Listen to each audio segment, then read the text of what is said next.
Bom dia, irmãos, a paz do Senhor. É com alegria no coração e temor também ao Senhor que a gente está no altar para compartilhar algo de Deus. Queria agradecer ao Senhor e ao pastor pela confiança. Peço que Deus fale ao seu e ao meu coração nessa manhã, amém? Ontem à noite, quando eu fui, o pastor convidou, enfim. E a gente faz algumas reflexões durante a semana. Eu falei, tranquilo, sem problemas. Fui para o meu caderno, nada. Deus não confirmava nada. E normalmente a gente, quando quer trazer algo assim espontaneamente, a gente quer falar por nós de algo que a gente já tem um pouco mais de conhecimento, liberdade, né? Tranquilidade. Fiz 3, 4 anotações, 11h30 nada.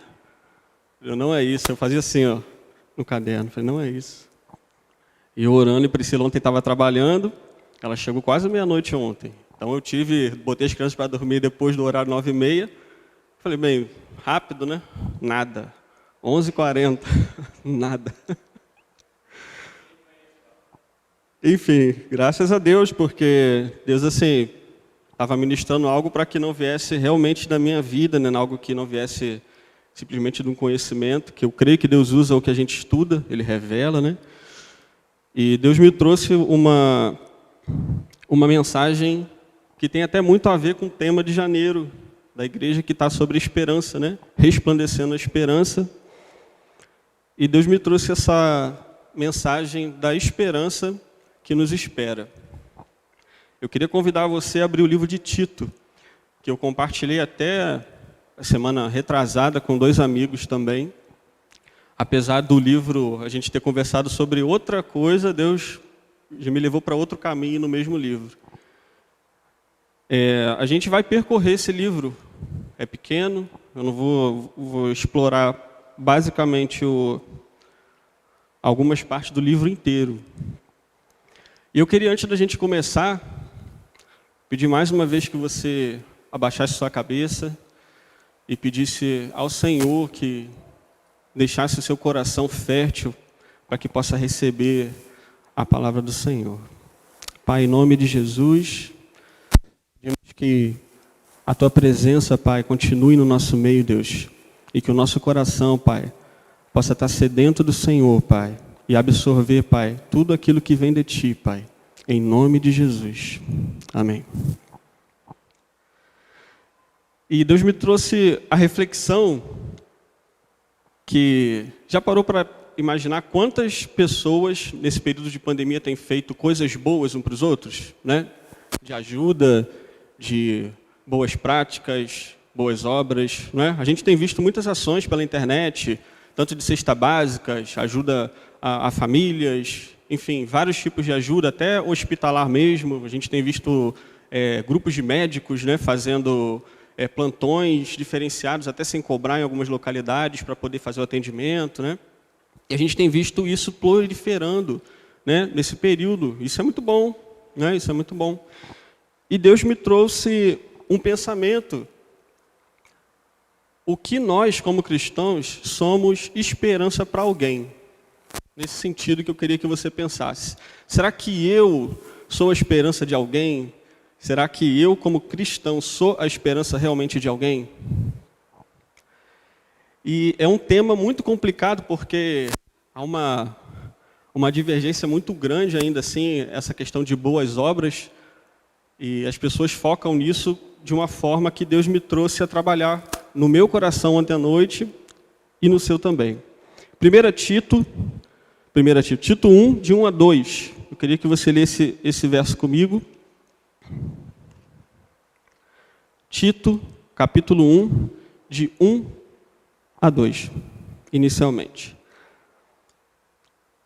A minha versão está na NVT, eu não sei qual é a versão do slide, mas ficar um pouquinho diferente. Eu, Paulo, escravo de Deus e apóstolo de Jesus Cristo, escrevo essa carta. Fui enviado para fortalecer a fé que Deus escolheu para ensinar-lhes a verdade que mostra como viver uma vida de devoção. Essa verdade lhes dá a esperança da vida eterna, que Deus, aquele que não mente, prometeu antes dos tempos eternos. A primeira pergunta, para a gente conseguir ser, de fato, a esperança de alguém, é como viver uma vida de devoção, que ele coloca logo no primeiro ponto. E fui simplesmente uma coisa básica. Dicionário, devoção, apego sincero e fervoroso a Deus. Interessante, né? Apego sincero e fervoroso a Deus. E também o segundo ponto fala de práticas de piedade, no dicionário, tá? Sem práticas de piedade. E o questionamento, por que viver uma vida de devoção? Qual o intuito que nos leva a viver essa vida de devoção que Paulo fala? Aí você vai me responder, porque ele já responde no versículo seguinte, né? A verdade que nos traz a esperança da vida eterna. Não é isso? Até aí, bem tranquilo, né? A gente entende isso no nosso coração, que quem quer ir para o céu aqui? Poucas pessoas. Enfim, eu já estou lá em nome de Jesus, mas poucas. Vou de novo, quem quer ir para o céu? Agora, quem que vai mesmo? Levanta a sua mão, irmão. Você vai, amém? A gente vai se encontrar lá. Eu usei até uma brincadeira conversando com o Mateus e o Paulo. O Mateus está ali fora e o Paulo está trabalhando. E a gente estava falando alguma coisa sobre salvação, só um parêntese. E acho que eu até compartilhei com o pastor no gabinete outro dia. E a gente estava conversando, o Mateus tentando agora vai lembrar, que eu perguntei assim, cara, eu falei, você gosta de sorvete? Aí ele falou, gosto. De que sabor? De chocolate. Aí eu falei, pô, legal. Aí quando você vai na sorveteria comprar o seu sorvete, você sabe se tem o sorvete de chocolate? Aí ele foi e falou, pô, não sei, eu vou ter que ir lá, né? Eu falei, lá ou você vai ter que ligar para saber se tem, não é isso? Né? Se chegar lá, não tem. Várias vezes eu fui aqui na Palocino comprar um açaí de morango e não tinha. Eu só tomo aquele açaí nele, o real eu vim embora sem. Então eu não liguei, não sabia. E a salvação é mesmo assim. Deus já falou que tem sorvete de chocolate lá, é só você ir pegar. E tem muita gente que às vezes não acredita que ele está lá. Então ele já falou, essa esperança é que nos move, é essa verdade que Paulo fala. Essa verdade lhes dá a esperança da vida eterna. É a verdade, é a certeza no seu coração, não é uma dúvida. Será que vai ter o sorvete lá? Quando a gente caminha com Jesus dessa forma, será que vai ter? A gente vai percorrer o texto e Paulo fala, ali pelo capítulo 8, se eu não me engano, vou enfatizar depois, ele fala que a gente precisa ter certeza, convicção da mensagem que foi colocada para a gente. E certeza e convicção é dúvida nenhuma. Tranquilo? Então, vamos caminhar daqui para lá, que agora eu e você temos certeza que tem sorvete de chocolate, amém? Que você está salvo e ela está lá só esperando você chegar. E perguntei, para viver uma vida de devoção, quase que quando o pastor começou o culto aqui, quase que eu fiz assim para ele, porque senão vai... Para viver uma vida de devoção e que traz esperança, né, para as outras pessoas, para os perdidos, que a Bíblia fala assim, a gente precisa de algumas coisas muito interessantes. Ele fala do verdadeiro ensino. Vamos lá para o verso 8 comigo? Tito ainda 1, no verso 8. Em vez disso, deve ser hospitaleiro e amar o bem. Eu queria enfatizar hospitaleiro e amar o bem. Paulo lá na frente, ele fala em fazer o bem. Mas aqui, inicialmente, ele não fala em fazer o bem, mas amar o bem. Eu compartilhei isso também foi com você, não foi? Com o Mateus. Apesar de você vai ver que não vai ter o mesmo fim. Mas amar o bem não é simplesmente fazer, correto? Você pode fazer alguma coisa sem gostar, sem amar? Pode, não pode? Eu posso simplesmente fazer uma coisa muito bem feito e de repente não gostar daquilo que eu estou fazendo. E ele deixa claro que amar o bem ele está falando aqui, na verdade, do trabalho do presbítero, né? Nesse texto todo, falando como que ele deve ser, repreensível, enfim. E a gente entende que todos nós aqui precisamos, né, manter um padrão, entre aspas, assim, de vida cristã, né? Em termos de caráter, enfim, a gente não vai entrar nesses méritos, mas eu queria que você refletisse comigo. Amar algo é diferente de fazer algo. É desse princípio que a gente vai começar a discorrer. No verso 9, continuando, ele diz assim: deve estar plenamente convicto da mensagem fiel que lhe foi ensinada, de modo que possa encorajar outros com o verdadeiro ensino e mostrar os que se opõem onde estão errados. Essa convicção da mensagem é o que a gente já falou antes. A gente precisa estar com aquela certeza, sabe? Cara, isso ninguém consegue tirar de mim. Então, amar e estar convicto daquilo que Jesus já disse e que você tem certeza que o sorvete de chocolate está lá, é fundamental para que a gente possa vir trazer esperança para os perdidos. Tranquilo, gente? Beleza? Faz um joinha para mim, só para saber que está todo mundo acordado aí.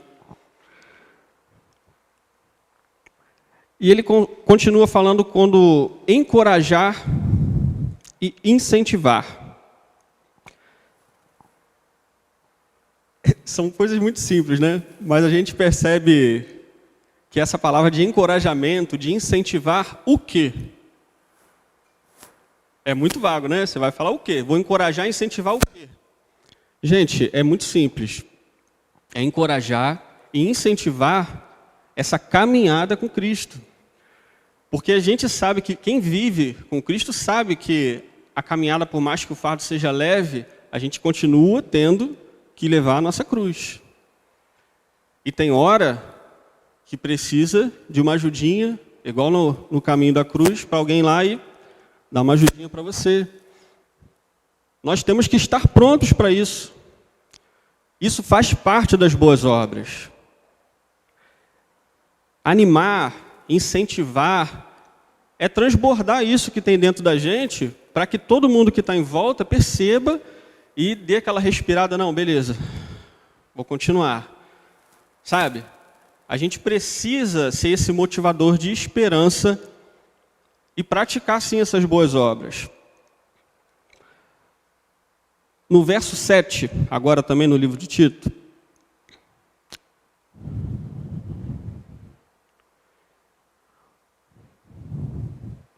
o bispo administra a casa de Deus e, portanto, deve ter uma vida irrepreensível. Não deve ser arrogante, nem briguento, não deve beber vinho em excesso, nem ser violento, nem buscar lucro desonesto. Isso está querendo dizer o quê? Que para você também praticar essas boas obras, que Paulo começou lá em cima, a gente precisa ter uma vida de quê? Uma vida de... Alguém? Santidade, o que mais? A gente acabou de ler, não é isso?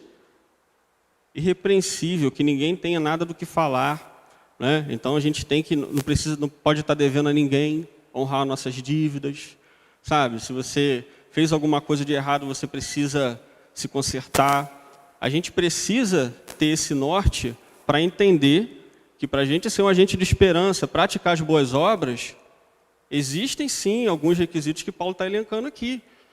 É difícil? É. Tem hora que é difícil. Mas se a gente não tiver esse intuito na nossa mente dessa caminhada ser algo que as pessoas consigam ver a esperança refletida na gente, elas não vão perceber essa esperança. Elas vão perceber, de repente, uma farsa. Isso é muito importante a gente perceber, né, introspectivamente, subjetivamente, você ver o que você precisa melhorar. Não é simplesmente para as pessoas te julgarem, falar se você é bonzinho ou se você é mau. É que você precisa ser o espelho de Jesus. Eu preciso ser o espelho de Jesus a cada dia, a cada momento, degrau por degrau e melhorando. E a gente resume essa questão da prática das boas obras, no sentido bem tranquilo, não é? a gente precisa praticar, porém a gente precisa ter uma vida socialmente, não sei, culturalmente, de repente, mais visível para as pessoas que está tudo bem. Aí eu pergunto,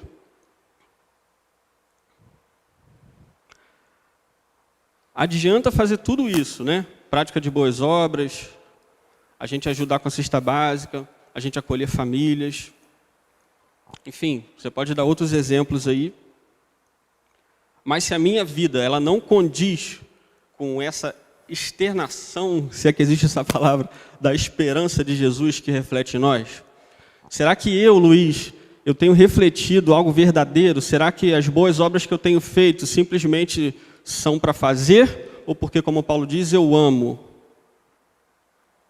essas boas obras? Será que eu amo? Será que essa expressão da esperança que sai de mim é a expressão do amor pleno de Jesus e transborda de forma que eu vou fazendo e quando eu vi já fiz? Ou simplesmente eu faço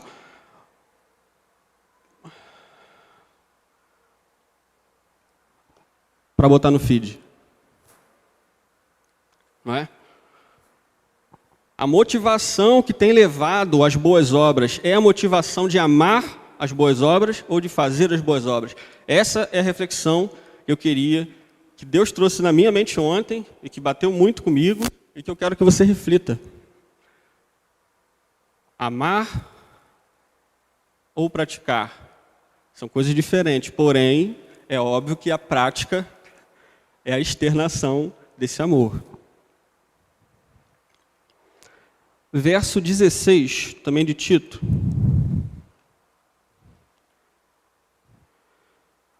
(1:16) 1:16. Afirmam que conhecem a Deus, mas o negam por seu modo de viver. São detestáveis e desobedientes e não servem para fazer nada de bom. Quando eu li esse texto e linkei daqueles que se desviaram da verdade que Paulo está falando, ele é muito duro. Você diz que conhece a Deus, mas negam por seu modo de viver. Então isso é muito sério. A forma que a gente vive, ela expressa por si só, não é? Aquilo que Deus quer trazer de esperança para aqueles perdidos. E se o perdido, a pessoa que Deus quer que você e eu alcancemos, ela não percebe uma vida de devoção correta diante de Deus, ela pode receber sua boa obra, ela vai receber até de bom grado. Mas ela não vai entender que essa expressão é por causa do amor de Cristo, que é o fundamento. Tudo que a gente faz é para trazer os perdidos. Porque senão era simples, né? Lá na entrada do templo, pedindo esmola, simples. Ele tinha dinheiro, tinha comida para dar? Não tinha. Mas o que ele deu? E o que valeu a pena naquele sentido? Levanta e anda. Então, simplesmente não é o que a gente pode dar fisicamente, substancialmente. É a expressão da esperança de Jesus na nossa vida. E a gente sabe que existe um processo, né? A gente conhece Jesus e existe um processo para isso. E também Tito Paulo fala sobre esses processos. Como viver uma vida de devoção, desde o início, né? Expressar essa esperança de forma que o amor de Jesus, que saia de mim, saia de você para todo mundo, se eu ainda vivo uma vida que nega Jesus com o meu modo de viver. Entende que isso é um bloqueio? Ele deixa muito claro. Você pode fazer. Senhor, Senhor, falei no teu nome, fiz milagres, ajudei. Não te conheço. Você não expressava o meu amor, você não expressava quem eu era, você não sabia, você não me conhecia. E é muito duro pensar nisso, viver uma vida de devoção, entre aspas, mentirosa, sem um amor por ela, e chegar lá na hora do juízo, Jesus chegar para você e falando para você, como? Eu ajudei, dei mais de 1.500 cestas básicas, ajudei o pessoal do morro que desabou, acolhi famílias. Como que eu não te conheço, Jesus? Como que eu não te conheço? Afaste-se de mim. Olha que duro que deve ser. Praticar as boas obras sem expressar o amor verdadeiro de Deus. E Paulo, lá no verso, vamos ler agora o capítulo 2, do 11 ao 14. Está me acompanhando aí? Tito 2, do 11 ao 14. Pois a graça de Deus foi revelada e a todos traz salvação. Somos instruídos a abandonar o estilo de vida ímpio e os prazeres pecaminosos. Nesse mundo perverso, devemos viver com sabedoria, justiça e devoção, enquanto aguardamos esperançosamente o dia em que será revelada a glória de nosso grande Deus e Salvador Jesus Cristo. 14. Ele entregou sua vida para nos libertar de todo pecado, para nos purificar e fazer de nós seu povo, inteiramente dedicado às boas obras. Eu vou enfatizar com vocês agora esses 3 pontos que Paulo fala, que é o processo para que a gente venha ter esse fim que ele fala das boas obras. Quais são os 3 processos?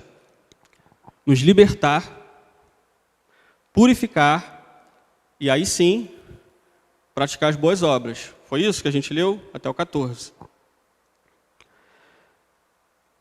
Por que nos libertar? A primeira pergunta. Por que eu preciso me libertar? Por mais que seja óbvia a resposta. Faz essa pergunta para você. Por que eu preciso me libertar? Aí você vai falar, porque Cristo me libertou. Não. Ele te libertou. Por que eu, Luiz, preciso me libertar do pecado? Abre lá em Romanos 3, 23.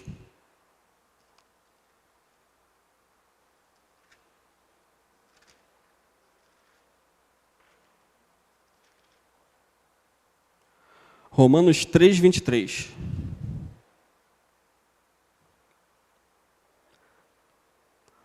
Pois todos pecaram e não alcançam o padrão da glória de Deus. Mas Ele, em sua graça, nos declara justos por meio de Cristo Jesus, que nos resgatou do castigo por nossos pecados. Um segundo texto, para a gente falar sobre, para a gente se libertar, 1 João 1, 8.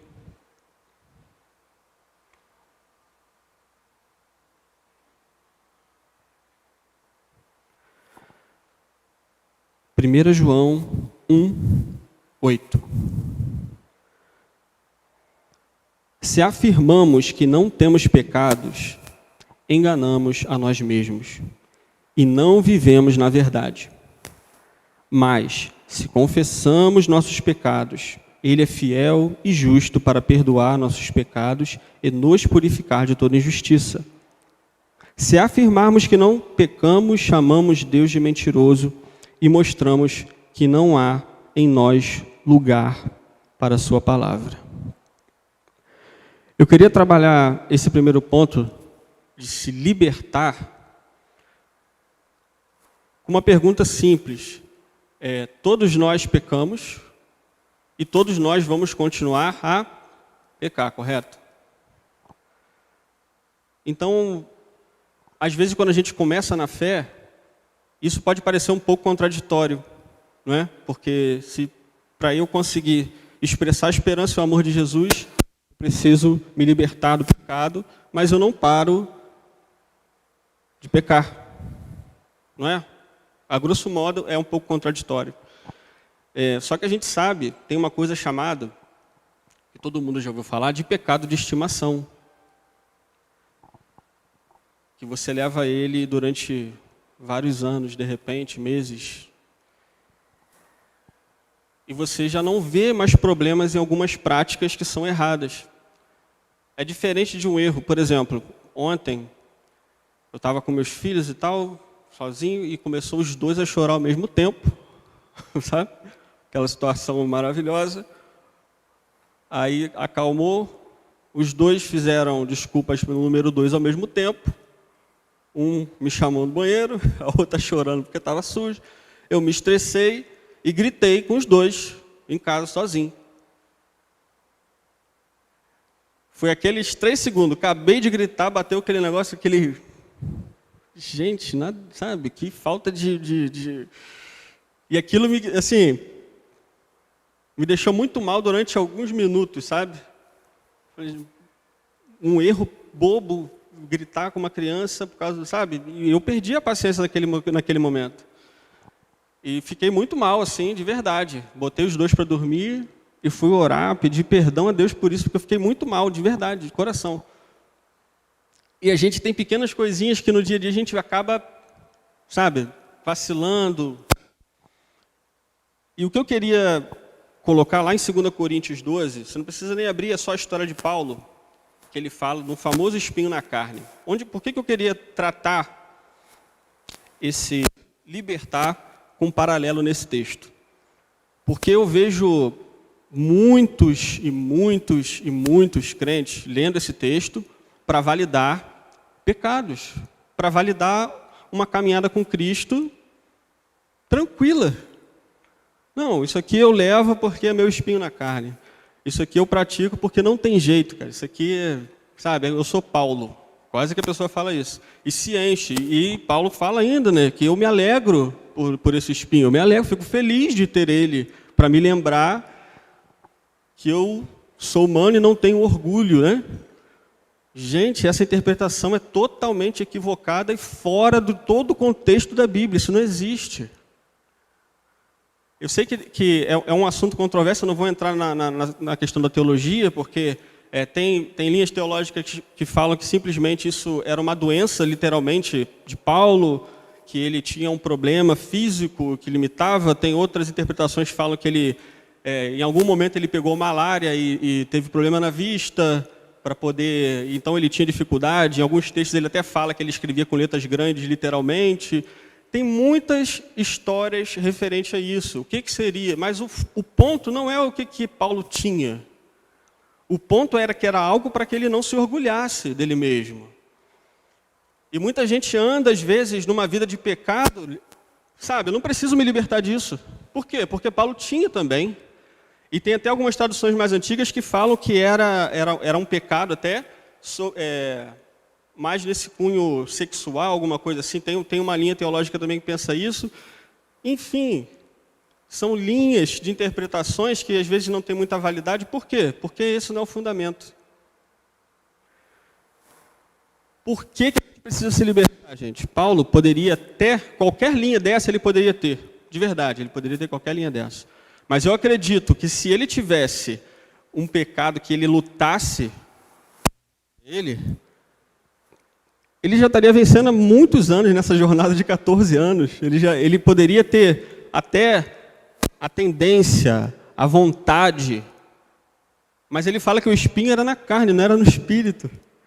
E quem fortalecia Paulo em todo momento na Bíblia era quem? Era o espírito. A carne dele poderia estar com mais de um espinho. Só que ele andava como? No espírito. Eu tenho fraquezas? Tenho fraquezas. Na minha vida, na minha caminhada com Deus, foram 2 muito específicas que foram vencidas, que eu deixei de praticar. Porém, se eu deixar de buscar, de ter as minhas disciplinas espirituais, com certeza o espírito vai ficar fraco. E a minha carne vai ficar... E eu vou voltar a cometer as mesmas práticas de antes, que a gente viu em Tito, que fala que a minha vida não reflete aquilo que Deus quer. Então você e eu, a gente precisa se libertar. E se libertar não é assim, não sinto mais vontade. Não tenho mais desejo. Se libertar é deixar o Espírito ser 100% nessa área. É você deixar ele agir e a força ser dele. Porque eu sei que se eu contar com a minha força, com as minhas atitudes somente para não pecar, para não fazer aquilo, com certeza eu vou pecar, com certeza eu vou voltar às velhas práticas. Então, se libertar é se encher a cada dia para que você não venha mais cometer velhos hábitos. Preciso me libertar? Por que me libertar? Foi a pergunta que a gente fez no primeiro ponto. Por quê? É simples. Quem ama as boas obras, quem ama o bem e quer fazer o bem, quer expressar Jesus de alguma forma, você quer viver segundo os padrões de Deus. Então, por amor a Ele e por tudo que Ele já fez, a gente busca isso, mata a nossa, aí sim. Aí a gente enfia o espinho na nossa carne, não. Por Ele. É o primeiro ponto. Então, por quê? Porque precisamos. Para poder expressar a esperança, o primeiro ponto, a gente precisa libertar de velhas práticas. Segundo ponto, ele fala lá em Tito, nos purificar.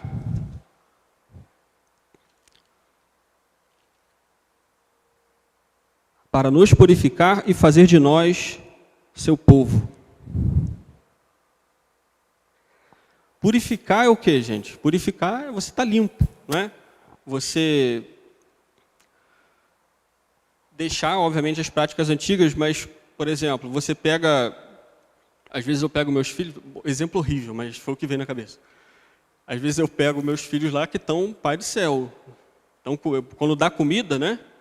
Ou dá um chocolate, então, ou dá um chocolate para Pedro, nossa, não adianta passar paninho, entendeu? É tudo, é todo sujo. E ele vem, pai, acabei, assim, ó, andando assim, pai, acabei. Ele comeu já o chocolate, ele já está sujo do chocolate, ó, acabou o chocolate, não estou dando mais. Não que o chocolate seja o pecado, tá? Só um exemplo. Mas, o que eu preciso fazer agora que ele não está mais comendo chocolate? Parei de pecar, deixei o Senhor Jesus, me tá dando forças para que eu não venha praticar mais isso. Precisa do quê? Se limpar, né? Você vai ficar, não faço mais não, mas todo mundo está vendo que você está todo sujo desse pecado ainda.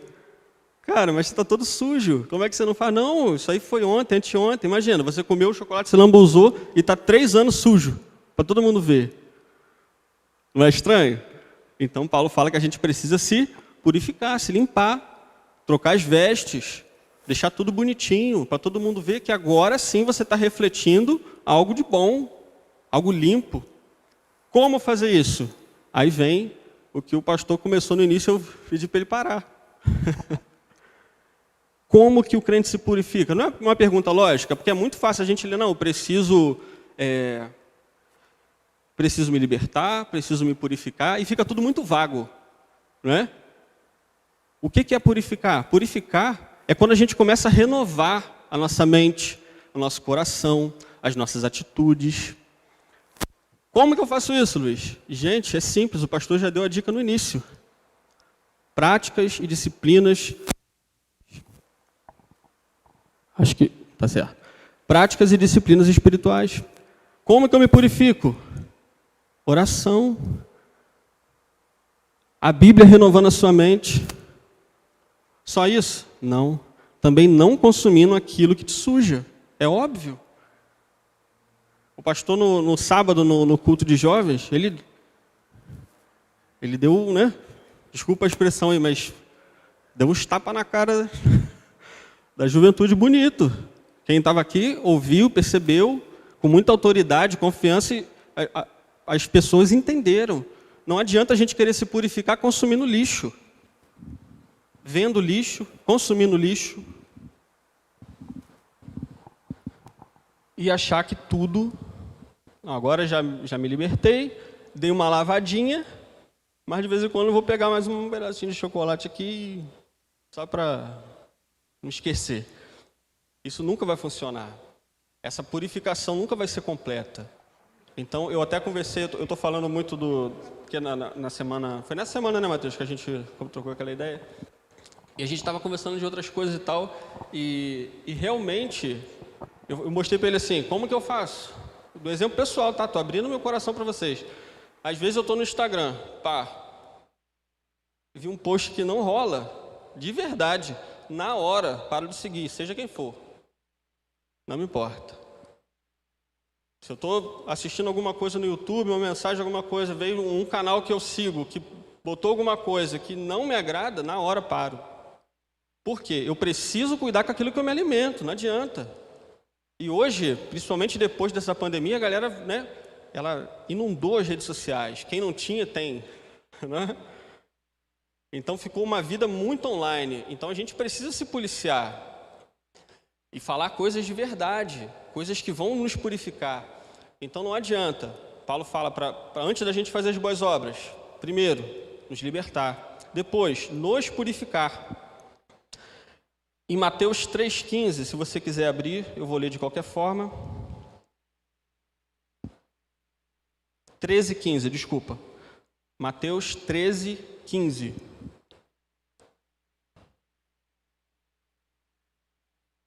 Mateus 13,15, diz assim: pois o coração desse povo está endurecido, ouvem com dificuldade e têm os olhos fechados, de modo que seus olhos não veem, e seus ouvidos não ouvem, e seu coração não entende, e não se voltam para mim, nem permite que eu os cure.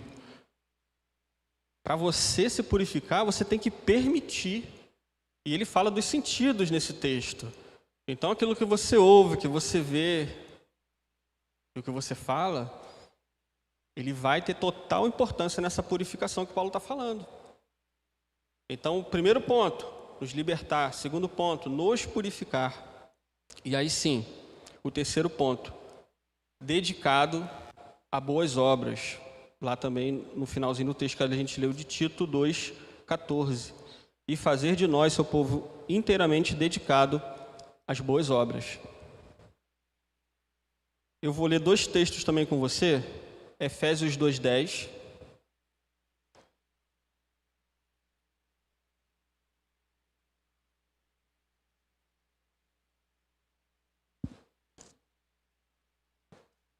Desculpa que eu botei um monte de clipe na minha Bíblia e travou aqui o Efésios.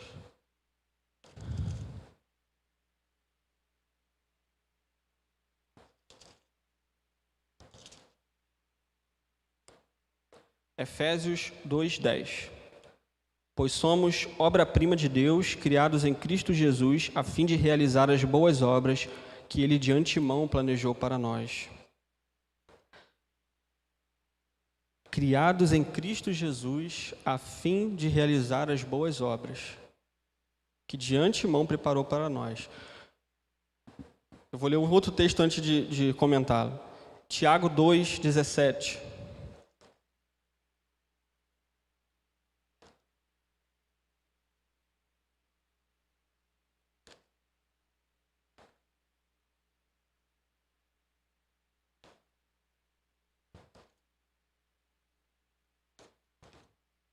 Eu travei minha Bíblia toda, gente, com esse negócio.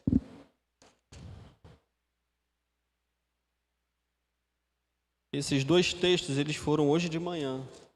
Então, ele não estava marcado. Gente, tá aqui, é porque é tudo colado. Alguém achou que ela é alto para mim? Enquanto eu procuro?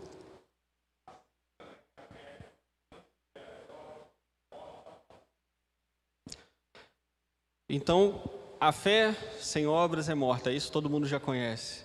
E aonde a gente chega, depois que a gente passou por todo esse processo de nos libertar, de nos purificar, e agora sim, fazer as boas obras, a fé por si mesma, que produz boas obras, está morta.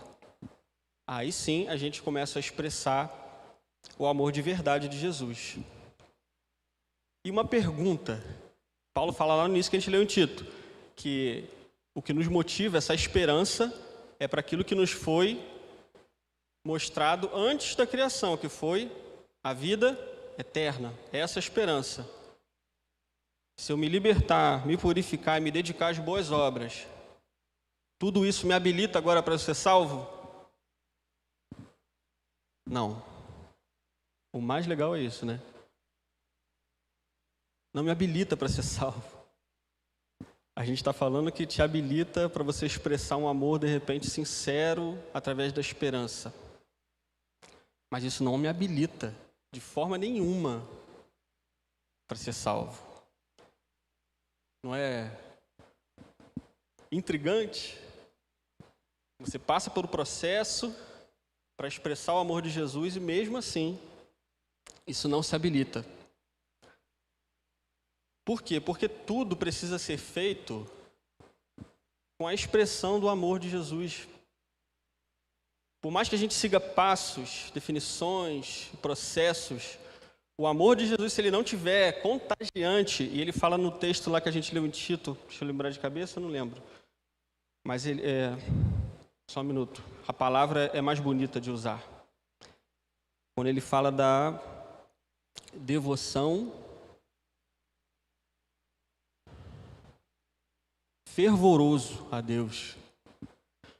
Essa palavra expressa melhor o que eu queria dizer. Se esse fervorou, o que é ferver, né? O que é ferver? É você sair de um estado, não é assim? Quando você ferve água, e vai para outro estado, né? Você sai daquele, né? Ali, a grosso modo, para você entender, você está na chaleira fervendo a água, o que acontece com a água quando evapora? Ela sai, né? Em forma de vapor. Então, esse fervoroso, né? Dá essa ideia assim, cara, de sair, de se expandir fora da sua realidade, que é ser água. Então fica mais tranquilo da gente conseguir perceber. Então, sem esse amor fervoroso por Jesus, não habilita ninguém. Por quê? A gente vai voltar no início de tudo. Também no livro de Tito, no capítulo 3 agora,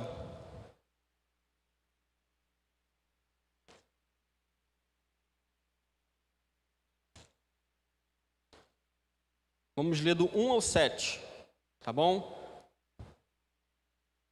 Lembre a todos que se sujeitem ao governo e às autoridades, devem ser obedientes e sempre prontos a fazer o que é bom. Não devem caluniar ninguém, mas evitar brigas, que sejam amáveis e mostrem a todos a verdadeira humildade. Em outros tempos também éramos insensatos e desobedientes. Vivíamos no engano e nos tornamos escravos de muitas paixões e prazeres. Éramos cheios de maldade e inveja e odiávamos uns aos outros. Mas, quando Deus, nosso Salvador, revelou sua bondade e seu amor, Ele nos salvou, não porque tivéssemos feito algo justo, mas por causa da sua misericórdia. Ele nos lavou para remover nossos pecados, nos fez nascer de novo e nos deu nova vida por meio do Espírito Santo. Generosamente derramou o Espírito sobre nós por meio de Jesus Cristo, nosso Salvador. Por causa de sua graça, nos declarou justo e nos deu a esperança de que herdaremos a vida eterna. A gente precisa fazer o que deve ser feito, mas isso não vai validar o que Jesus fez por cada um de nós. E entender, no início de Tito que ele fala, entender de verdade que esse amor de Jesus por nós é que nos lavou, que nos purificou e que nos trouxe a convicção da verdade da vida eterna e da certeza que a gente vai estar lá, é que nos motiva a nos libertar, é que nos motiva a nos purificar e é que nos motiva, por fim, fazer aquilo que tem que ser feito, porque ele chamou cada um de nós para obras específicas que está no texto que a gente leu. E é esse amor externado de Jesus é que vai fazer a esperança florescer do início da introdução em cada pessoa. Eu e você somos agentes de esperança para os perdidos. Sem esse amor de Jesus, sem essa graça que só pela misericórdia que está dizendo o texto, que foi pela misericórdia, sem ela, tudo perde fundamento. Fazer por fazer, lá do início, sem amar o que está fazendo, é em vão. Como amar? Só com o amor de Jesus. Só recebendo essa graça e essa misericórdia de Deus. Para terminar, eu já me alonguei um pouquinho. Romanos 15, 13.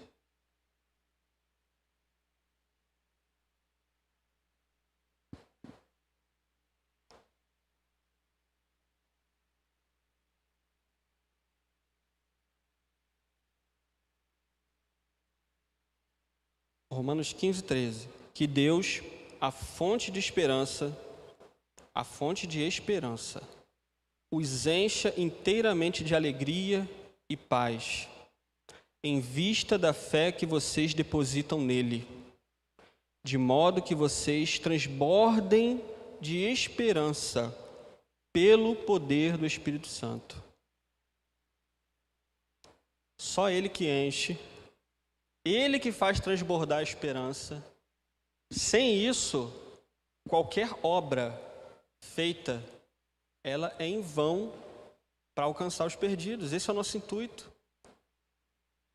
Tudo que fazemos, tudo que a igreja faz, tudo que eu e você fazemos,